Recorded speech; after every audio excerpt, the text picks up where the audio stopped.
عشان بس ايه مش عايز حد يكلمني اخر السنه بعد النتيجه ما تطلع يعاتبني في حاجه. اللي انا شايفه اقول الحقيقه ولا تزعلوا مني؟ لا احنا ما بنزعلش. تزعلوش؟ لا احنا انا الحاجه عندي بتقول مثل حلو قوي: يا بخت من بكاني بكى عليا ولا ايوه، يا بخت من بكاني وبكى عليا ولا ضحكني وضحك الناس عليا. فانا اقول لكم الحقيقه اللي انا شايفه بصراحه ان في مكالمه تنتظرني منكم 60 70 من الاخر.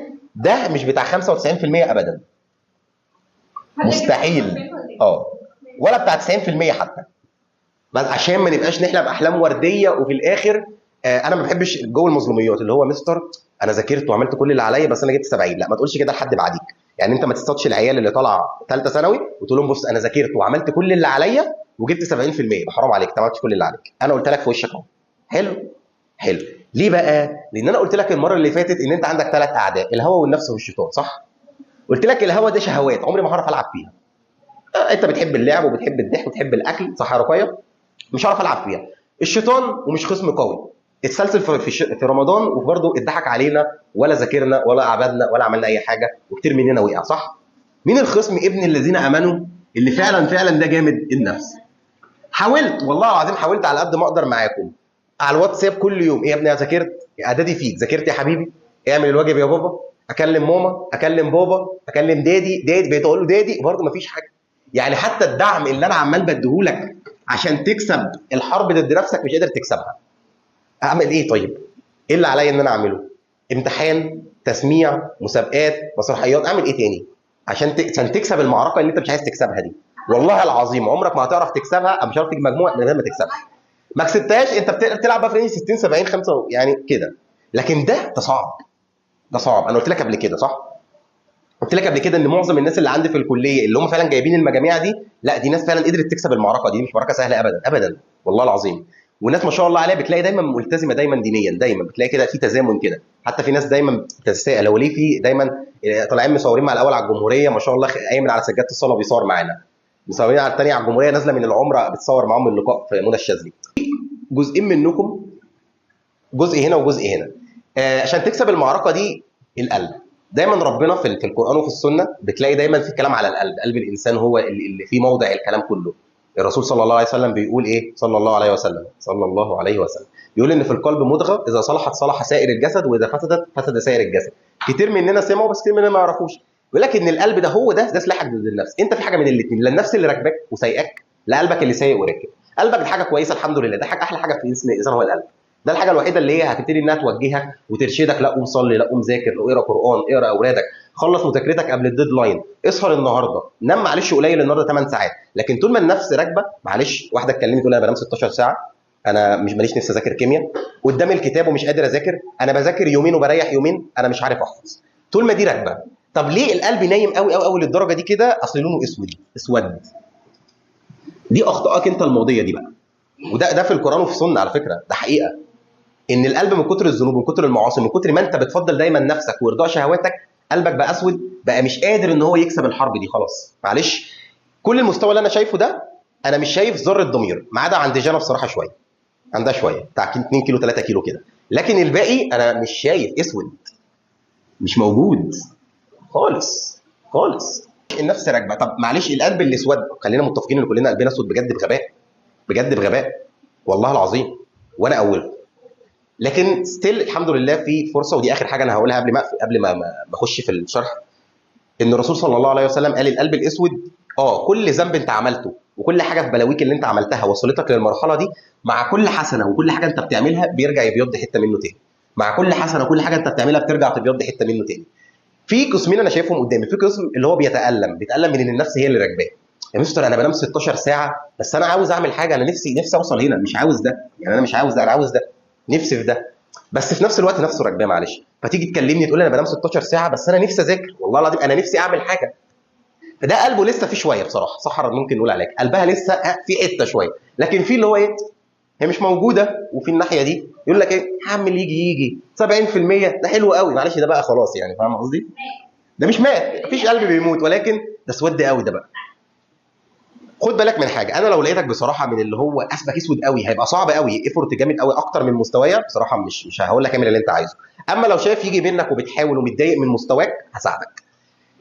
انا لو قاعد في عيادتي، اخر حاجه قبل ما اقفل، انا لو انا قاعد في عيادتي هيجي لي نوعين من المرضى. لو انا دكتور باطنه يعني ربنا كتب لي ان انا ابقى دكتور باطنه.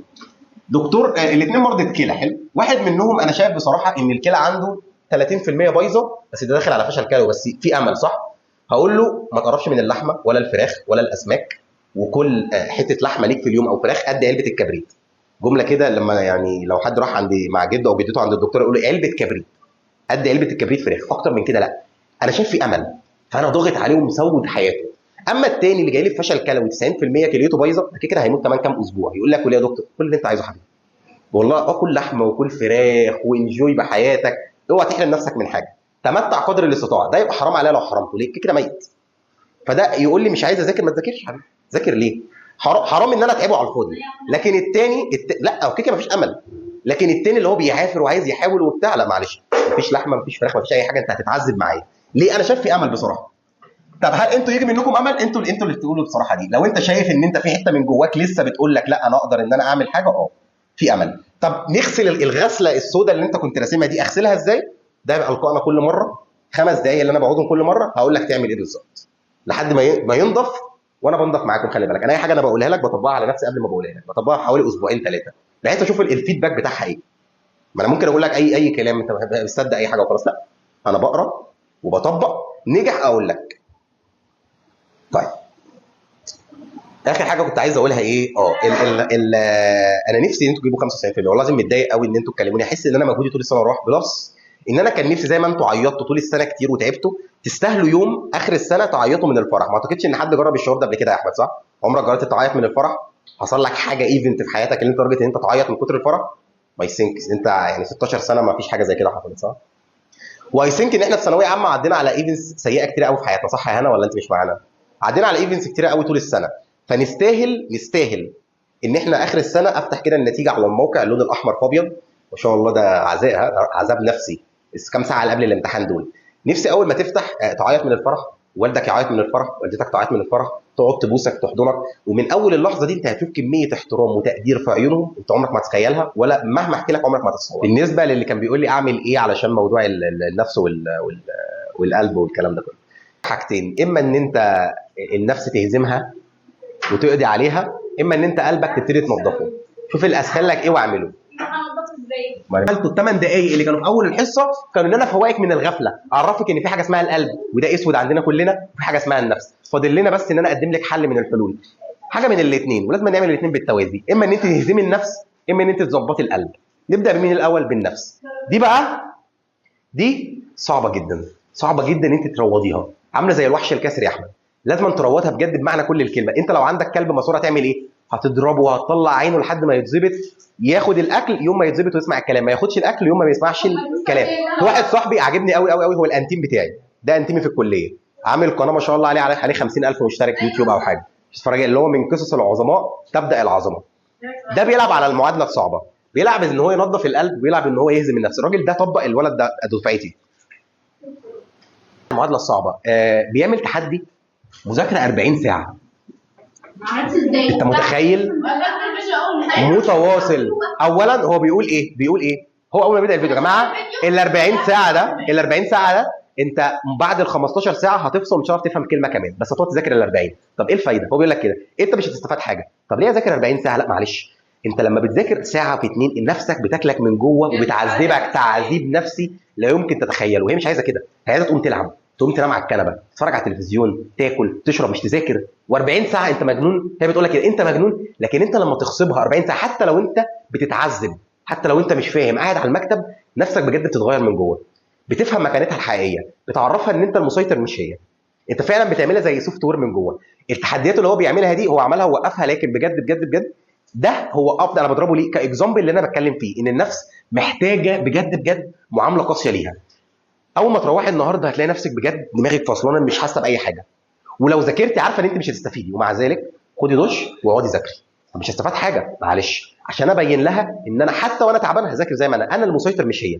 هي هتاكلك من جوه، يا عم قوم نام انا مش قادره، انت انا هعرف اهزمك، هعرف اصغرك لمكانتك الحقيقيه. الحدث اللي انت هتعمله ده اللي هو وانت تعبان، اللي هو كان بيعمله في ال 40 ساعه وانت تعبان، تهزمها بجد مش هتنساه ابدا، وهيفضل معلم جواك، وبكده انت كسبت بوينت ضدها.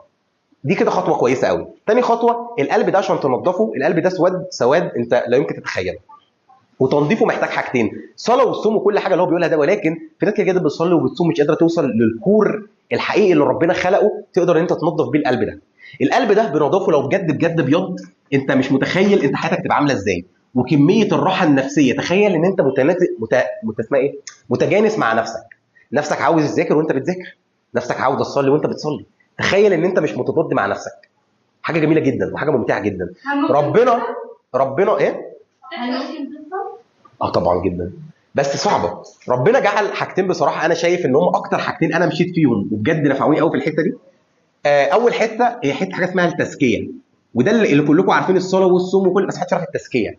التزكيه دي هبعت لكم محاضرات ليها، نتكلم على ازاي تحب ربنا. ازاي تحب ربنا. كتير مننا، هو انت مؤمن ان انت شايفني صح؟ بنسبه قد ايه متاكد ان انت شايفني دلوقتي قدامك؟ 100% صح؟ 100%. هل انت متاكد بوجود ربنا وان هو مراقبك ومطلع عليك بنفس درجه ال 100%؟ كلنا هنقول بس من قلبك جوه صدقني لا. لو كنت ده ما كنتش زمان قاعد واحد عمل ذنوب. مستحيل كنت تعمل ذنوب. انا لو قدامك اكيد مش هتشتمني قدامي صح؟ هل تقدر تشتميني قدامي؟ لا.